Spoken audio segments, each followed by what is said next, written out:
Hi, this is Carl Ackerman, host of History is Here to Help. We are here today, and we are so happy we are here today with Professor David Meola, who has just written a book called We Will Never Yield about mid-19th century Jewish freedoms through the press. So I know that you went to school at Chapel Hill and then you went to Vancouver to get your MA and your PhD. But what I'm most interested in is discovering what was your journey in terms of getting to sort of the liberation, the freedom of 19th century Jews in Germany through periodicals, because you have taken on an enormous task and done a wonderful job in doing it.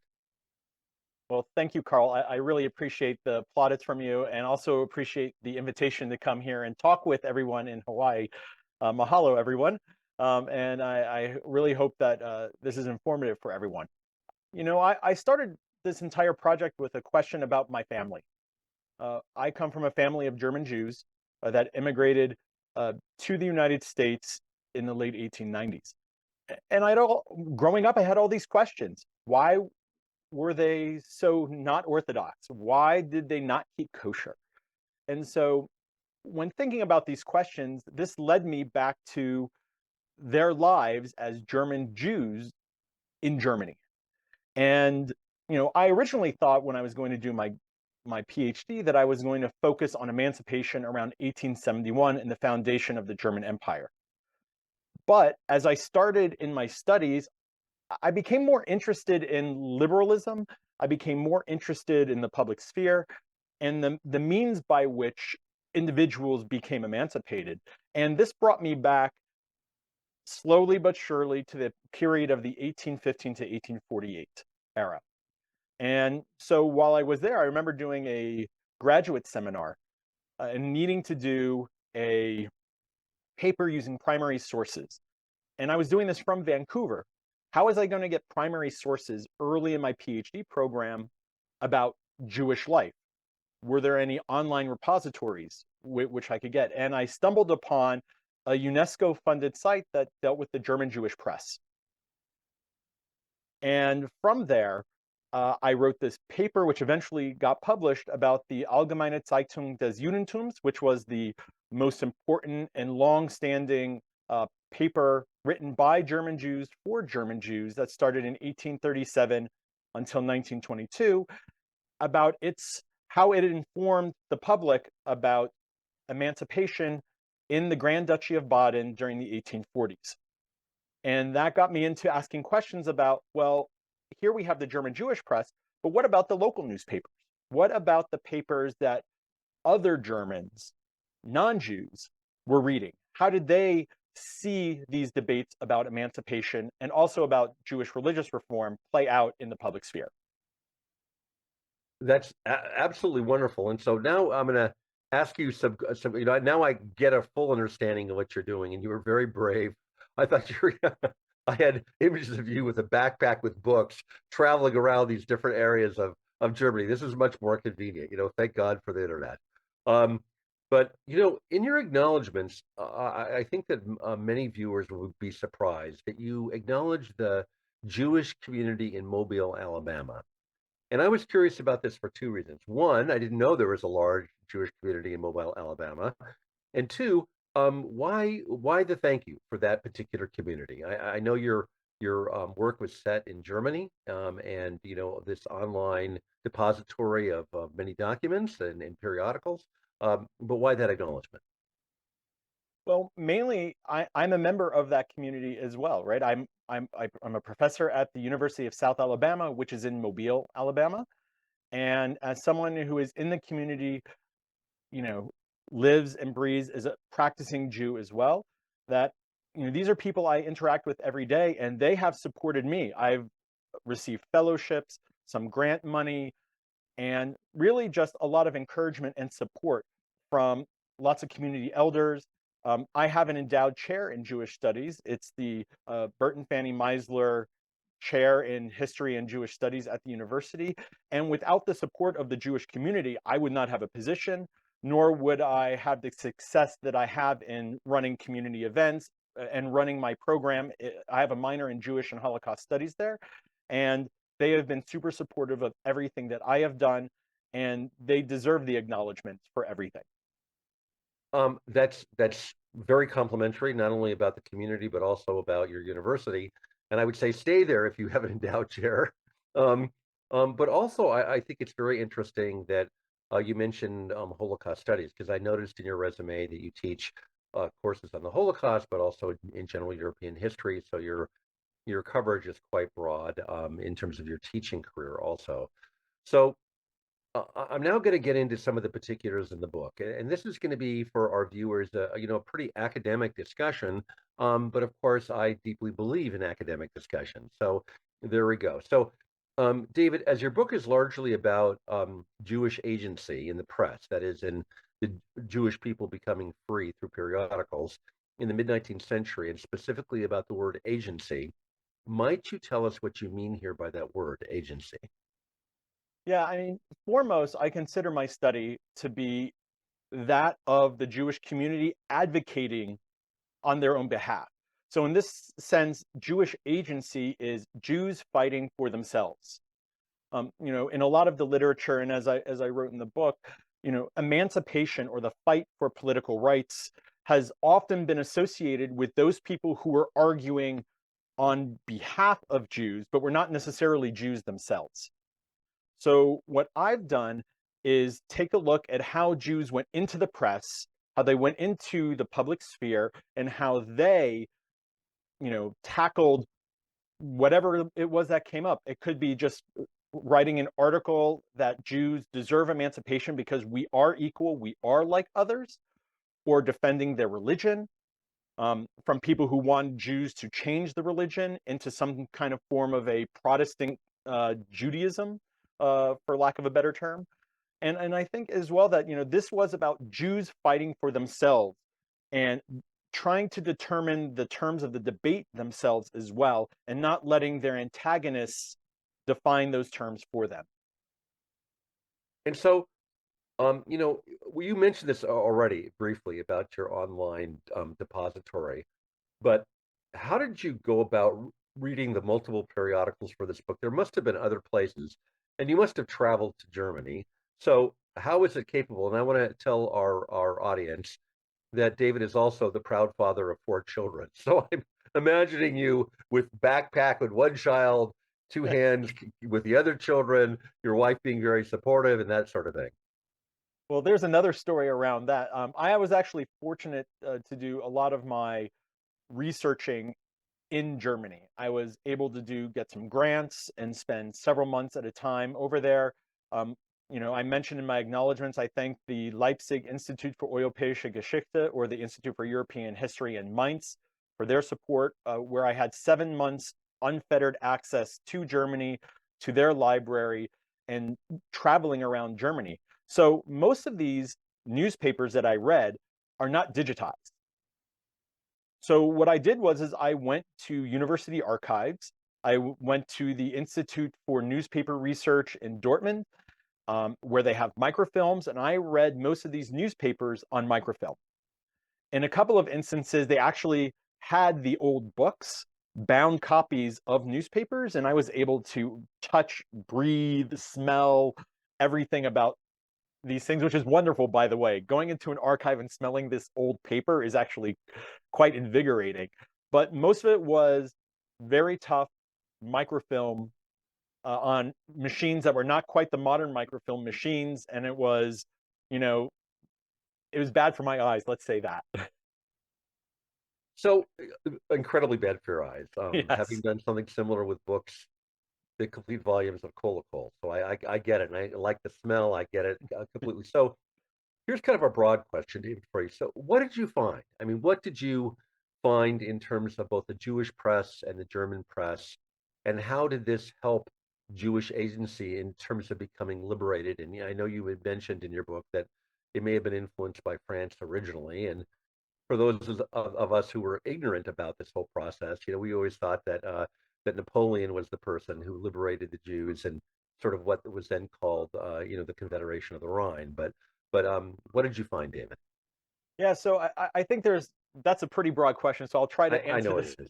one as concisely as I can. My wife and others will say that I am never at a loss for words. Uh, And bless you for that. yeah. So, the process of emancipation certainly came about, it had been in the air for a while. There was in 1781, and, there was the tolerance patent that was promulgated by Joseph II of Austria. And there was already change in the air. So even before the French Revolution, there was already ideas of what do we do with the Jewish populations, or for the rulers of Europe, right? Those the enlightened absolutists. How do we incorporate Jews into these societies or not? And there was an entire debate in the 1780s that dealt with this. Moses Mendelssohn was a part of this debate as well. And part of this was, in the ideas and the spirit of the French Revolution, Jews were eventually emancipated. They were emancipated by the National Assembly, and eventually emancipation of the Jews did move eastward as the Napoleonic, the French and Napoleonic armies came through. Jews did achieve in some areas full emancipation. So as the Napoleonic regimes instituted, Napoleonic domination and control, the Jews were emancipated, and French revolutionary, law and French national law was there. So, for instance, Heinrich Heine, who's one of the most famous German Jews from the early 19th century and one of Germany's greatest poets, he grew up in a Dusseldorf where he was a citizen, right? And eventually, after the Napoleonic era ended, a lot of those rights were rescinded again. So this fight for emancipation, and really it all depends, it's regional, right? In Germany, there were 330 some odd different states when Napoleon first came and then destroyed the Holy Roman Empire in 1804, 1806 time. And then he consolidated all of that into about 36 different states. Well, those 36 different states each had different laws regarding Jewish emancipation. And I focused in on the Grand Duchy of Baden, mainly because it was a new state given from the Margrave of Baden-Baden and Baden-Durlach, eventually became the Grand Duke of, this new Grand Duchy. The territory was enlarged, 4 times. The population grew 5, 6 times, and its Jewish population also increased accordingly. And this state was, influenced by these French ideals of government. So, the Badenese administration actually resembled the things that were going on in France. And in 1807 and 1809, the Grand Duke basically gave these constitutional edicts that gave Jews rights. They became citizens. The term is erbfreie Staatsbürger. So the idea is that they were hereditary citizens of the state of Baden, which means that it could not be taken away from them and that it passes from generation to generation. But it was not full emancipation. It was only, it was second-class citizenship. So in my excavation of the press in the 1840s, this is the German Jews in Baden who were looking to get those rights which they had yet to acquire. A lot of that was, they were not allowed to live wherever they wanted. They were only restricted to a certain amount of towns, and they weren't allowed to be elected to positions of authority and things of that nature. So this was something that was important for that. And so this is part of why they did this. So when I went to these archives and in these newspapers, you see debates happening about Jewish emancipation. And these debates really happened after 1830 because the press, almost all throughout Germany, but especially in Baden, was very strictly controlled. There was no freedom of the press. Censorship was instituted and was really strict, especially in this Metternichian German Confederation, where the Carlsbad decrees of 1819 put strict censorship on these papers. In 1831, the Grand Duchy of Baden lifted these restrictions and allowed for freedom of the press. And then this explosion of critical newspaper reporting and opinion pieces came about. And then within 6 months, the German Confederation came back and quashed it.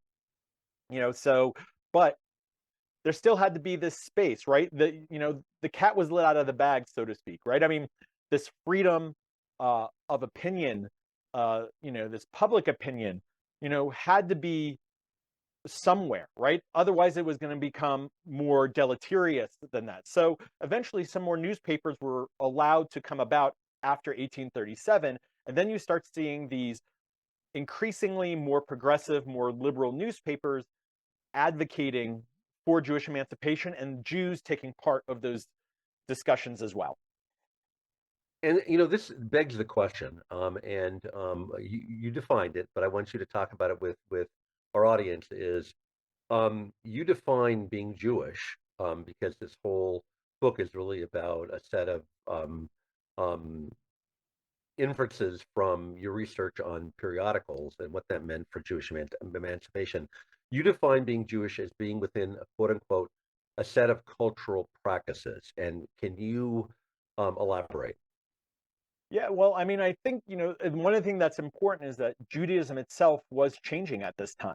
So, there were these certainly sets of cultural practices, right? Being Jewish wasn't only about being Jewish religiously. And we can kind of speak more generally of kind of a confessionalization of Judaism during the 19th century, which is analogous to certain things that were happening in Christianity of the time, right? So there was this kind of bourgeois Protestantism, kind of a bourgeois Catholicism. There was a movement towards these Friends of Light, or the Rangians of the 1840s, that were also bringing about a more open bourgeois notion of Christianity. So there were these set of cultural practices, is that, being Jewish did not necessarily have to be, being circumcised, although that was up for debate, as you read in the book, right? The idea that one is to be Jewish is one must be circumcised was something that was up for debate at the time. Other things is, the disputes about who was fit to be a rabbi to lead our community. The idea that there's this group of reformers who saw themselves much more like a David Friedlander from the 1790s and other of these maskalim, or these enlighteners and educators from the time of Moses Mendelssohn and a little bit later, who sought really to create this kind of what was called pure Mosaism. I know that's a really clunky term, but the idea is that reformers look to bring Jews back to the five books, to the Torah, and to the Haftarah, and that was going to be the basis, right? No longer, were they going to be bound by the strictures of Talmud. And so, these cultural practices were shifting, right? But yet again, there's all these others, like, so who was Jewish?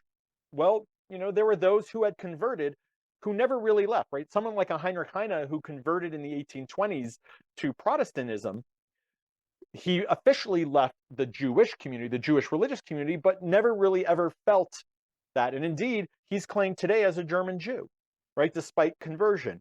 So I think there are these cultural practices, right? And if you actually read a lot of Heine, he references a lot about Judaism. And a lot of these writers, they talk a lot about Judaism. But in the case of what I'm doing, I chose mostly to write about Jews who were Jews and didn't leave the community. One of the really unique and a chapter that I fell in love with, David, to tell you the truth, was when within the context of your monograph, you discuss 19th century Jewish philanthropy in terms of German acculturation.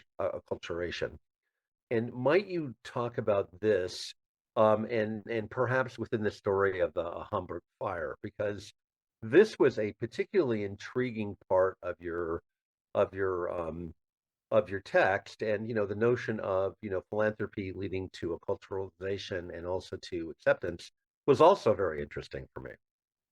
Yeah, I loved writing this part. This was actually a lot of fun. I found, this idea of philanthropy is something that, there's always philanthropic organizations, right? You have the Chevra Kadisha, or the burial societies, and there's always a certain notion of these societies and philanthropy that Jews did within the community. In fact, the authorities, up through in the early modern period, demanded that Jews take care of the Jewish poor.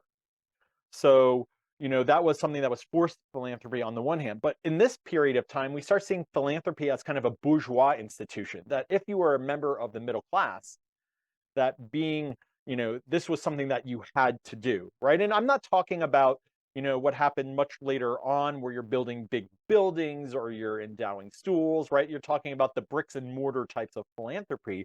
But I actually wanted to take a look much more at kind of these everyday instances of philanthropy. And indeed, with my case, this is what we're called Spende, or really Notspende, right? These emergency donations for some kind of national emergency. And I came to this because in one of the newspapers in Karlsruhe, I'd started noticing, these philanthropy lists after the Great Hamburg Fire of 1842. And I started noticing Jewish names, right? So in some sense, I don't think it's necessarily that remarkable that Jews were also donating money, but in a sense, I was, right? Here we have German Jews donating to a national cause alongside other Germans, right? German Christians, right? And then I saw these societies, right? The Chamber of Commerce and the Harmony Society, and the lists are replete with Jewish names. Well, all the other societies, as I argue in the book, who donated only put the total number and didn't enumerate any of their members, but the Jewish societies did. And in my mind, that was done tactically, right? The idea is that the more individual members of the Jewish community who are donating, the more it becomes obvious that more and more Jews are acting like their peers, right? Because other people would not necessarily know that Harmony Society was a Jewish society, but by putting all the names there, it was quite clear that it was. And so part of this is goes into the concept of capital exchange, right? This kind of cultural capital exchange by Pierre Bourdieu. And the idea is that when you attain or acquire some kind of cultural or social capital, is that you can then exchange that capital for other means like political rights. So in some sense, we see that Jews, by putting their names into the press and by enumerating their donations, they are trying to build that capital, right? And the hope is that if they are seen as German, they will then be given emancipation. And as I tie into the chapter on Constance later on, they specifically actually reference what they did with these donations and saying that, when the fire happened and the Great Hamburg Fire happened, we were there, right? Like we helped, right? So it was clear that, tying those two things together was that Jews were doing this philanthropy and they were intentionally using these arguments on their own behalf to say, we are just like you, we deserve to be emancipated. And in the case of Constance, we deserve to have a Jewish community and live in Constance as a Jewish community. That's a fascinating part of your book, and we'll have another discussion about this perhaps some other time. But that was a really unique chapter, and this notion of philanthropy leading to a culturalization and is really quite unique, and I haven't seen it any other place, so it's really wonderful. So we talked about the definition of being Jewish, but my other question, because I faced the same thing in my dissertation on Alexander Ivanovich Herzen, is what do you mean by German for the very reasons that you outlined? Because there was no Germany. Bismarck had not Right. united all of Germany. So how did you get around that, and how did you? I mean, you're very good in your book about talking about this came from Baden, etc. This came from another provincial area, and everything was localized. But how do you unite them under that one single term, German?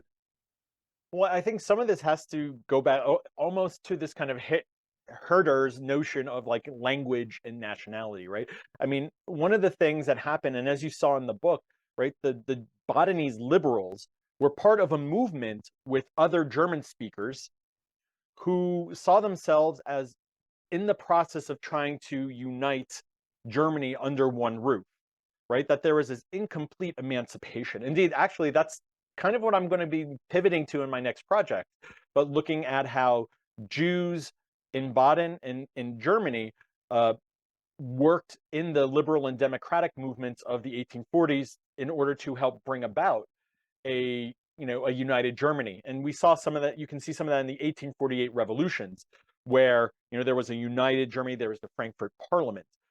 So Germany really is the German cultural sphere, right? Or those areas that were distinctly very Germanic, right? I mean, of course, what does German mean? Like if you were to go talk to a Bavarian, do they think of themselves as German? Or, those like the Sorbs, do they think of themselves as German? What about those in the Austrian Empire, right? There are Germans and there's all these others, right? The non-German speakers didn't think of themselves as German, but many of the liberals, saw themselves as this tradition of German, right? And some of that was negatively defined, right? They saw themselves as almost the antithesis of the French, right? And imposed by the Napoleonic Wars. But there was a sense of German camaraderie. And I think, you have the Hamburg Fire shows this great unity that Germans from all across the German states were supporting Hamburg, right? The fact that so many people thought of Hamburg as Germany's Weltstadt, right? They used the term Deutschland, right? Even though Deutschland didn't exist.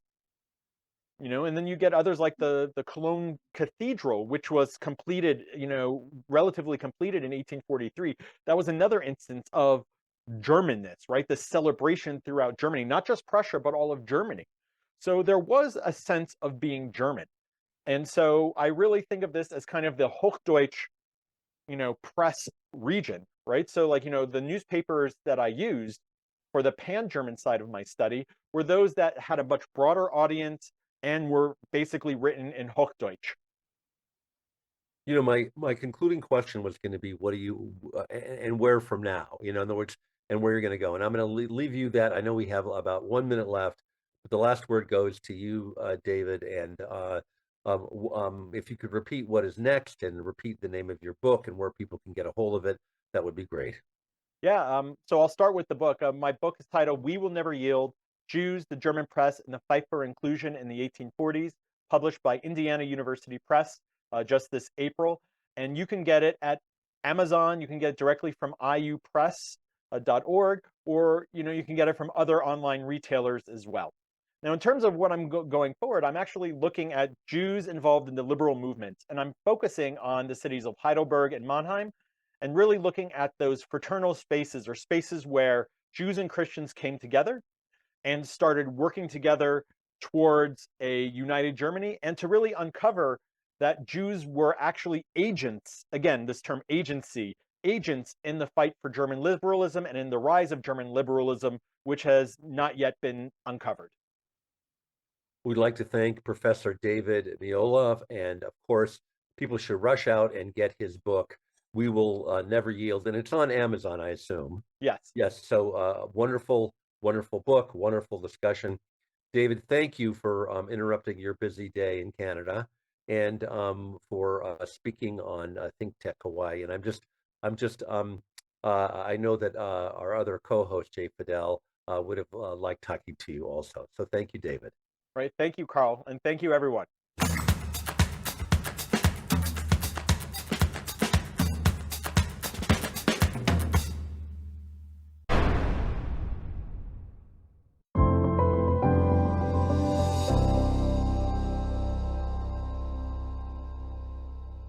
Thank you so much for watching ThinkTech Hawaii. If you like what we do, please click the like and subscribe button on YouTube. You can also follow us on Facebook, Instagram, and LinkedIn. Check out our website, thinktechhawaii.com. Mahalo.